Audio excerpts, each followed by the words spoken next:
Hi, hello, I'm Martin Yelverton. I just want to share what I believe is a tasty sequence of movements. You can use them if you just want to get all the joints of the body going, get moving a little bit. Maybe you've been stationary for some time, you could incorporate them into a yoga practice. Lovely set of movements. I'm going to go through the sequence quite slowly for the first round, just so you can see what they are. Then I'm going to flow through it a little bit more fluidly for another couple of rounds. Feel free to join me, follow along on this video if you want to, but as always, once you've sussed out what I'm showing you, take them and play with them by yourself. Best way. Let's go. Come up onto your hands and knees to start off with. Let's just kind of come into our body by rocking backwards and forwards a bit on your hands and knees. Keeping your head up. Okay. Next thing we're going to do, going to send our bum back towards our feet, going to move the hands a little bit further forward, going to float forward, kind of like into a half plank type of position, just keeping your knees on the ground, and then lower your body all the way down to the floor. Going to push back up again into that half plank position, going to come back, sending the bum back towards the feet, stretching the arms out in front of you, maybe bringing the head down a bit. Same thing, going to float forward again into that half plank position. Going to lower all the way down. Let's take a bit of a spine extension here. So pick the chest up, bring the head up, and take a little bit of a spine extension. Keep your pelvis on the ground. No need to come up super high. Go back again, bum towards feet. Going to come up now to stand on our knees.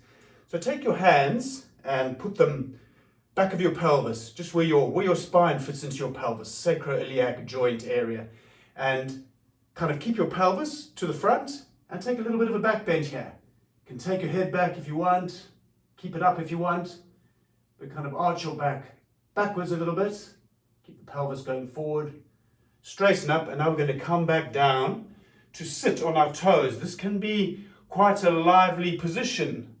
So just check, maybe I find I have to manually, my little toe, I have to sort of make sure it's on the ground. So just maybe fiddle with your toes. I'm not going to hang out here for too long. It's quite an intense stretch for the soles of the feet. If it's too much, you can just take the weight off a little bit by coming forward. But otherwise, hang out there for a few moments. And when you play with this practice by yourself, you might find it's nice to linger here for a lot longer. Very, very useful for the feet. We're going to transition from here into a squat. So if you can, try, no hands, coming back into a squat on the flats of your feet. However, that can be easier said than done for a lot of people. So if you want to, hands on the floor, find your way back into a squat. It might be on the flats of your feet, it might be that you're on the balls of your feet. Doesn't matter, just come back into some form of a squat. We're going to stand up now and take a half forward fold. So just straight legs, extend your spine out roughly parallel to the ground in front of you. Try not to overarch the low back, try not to round, try to find a neutral spine, balanced out here in the air. And then come down into a full forward fold. Bend your legs as much as you want to. Pull the chin towards the throat, so you're lengthening the back of the neck somewhat. And then unravel your spine upwards, head comes up last. Reach up towards the sky, a bit of a back bend here again, so that your hips go forward a bit, take your back a little bit, and think of stretching up the front of your body. Straighten up, and we're going to come back down to a squat. So whatever kind of a squat you got, come down, take it for a few moments. And make our way back into that standing on our knees position. So if you can do that, hands free, it's another little challenge for the body, but if you need hands on the floor to help you get there, do that. But coming back up into this upright position on the knees, supporting your low back, your sacroiliac joint with both hands behind you, keeping the hips forward, just arch backwards a little bit, and then we're going to come back down into our starting position, down on our knees. Okay, so that's the sequence.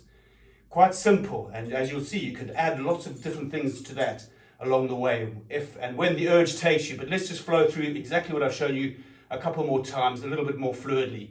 So starting position, hands out in front, bum towards feet, floating forward into our half plank type position, lower all the way to the floor, push back up again, bum back towards feet, float forward again, half plank, come all the way down, Bit of a spine extension, so lifting the chest up, coming back again, bum towards feet, up onto your knees, support your low back, take a little back bend here, coming back down now to sit on the feet with the toes on the floor. Just a couple of moments, transition yourself into whatever kind of a squatting position you can find. Pause there for a moment or two, rising up into our half forward fold. So straighten your legs out, lengthening your spine out, roughly parallel to the floor. Coming down into a full forward fold, letting your chin come towards the throat a bit, lengthening the back of the neck. And then unraveling your spine upwards, head comes up last, reach up towards the sky, take a standing back bend, let your hips go forward, stand up tall again. Let's come back down to our squat. Pause for a couple of moments. Returning to standing on the knees, so letting the knees come down. Support your back. Back bend. Coming back down to our starting position. One more time. Arms out in front. Bum towards your feet. Float forward to your half plank. Try to lower your body in one piece all the way to the floor. Try to push it up off the floor in one piece if you can. Go back, float forward, lower your body, take an extension here, so picking the chest up, arching back, coming back to bum towards feet, standing up on your knees, support your back, take a little back bend here, pick your chest up towards the ceiling, head can go back, head can stay up, whatever you prefer. Come down, sit on the feet, toes on the floor. Once more into the squat. Once more into our half forward fold. So stand, straighten the legs, lengthen the spine out in front of you. Come into a full forward fold. Chin in, long back of the neck. Unravel yourself upwards. Reach, take a standing back bend. Straighten up for a few moments. Come down to your squat. Come back to standing on the knees, bit of a back bend, and let's finish a couple of moments sitting back down, sitting on the heels, toes on the floor. And that's it. Going to end it there. Like I say, play with that. Once you've sussed out that set of movements, play with that by yourself, and it's really useful if you've been sitting around for a little while and you just have an urge to move your body. Very nice set of movements, but also lends itself to forming part of a sequence of yoga postures, if that's the way you roll. Okay, thanks for joining me. Take care. Bye.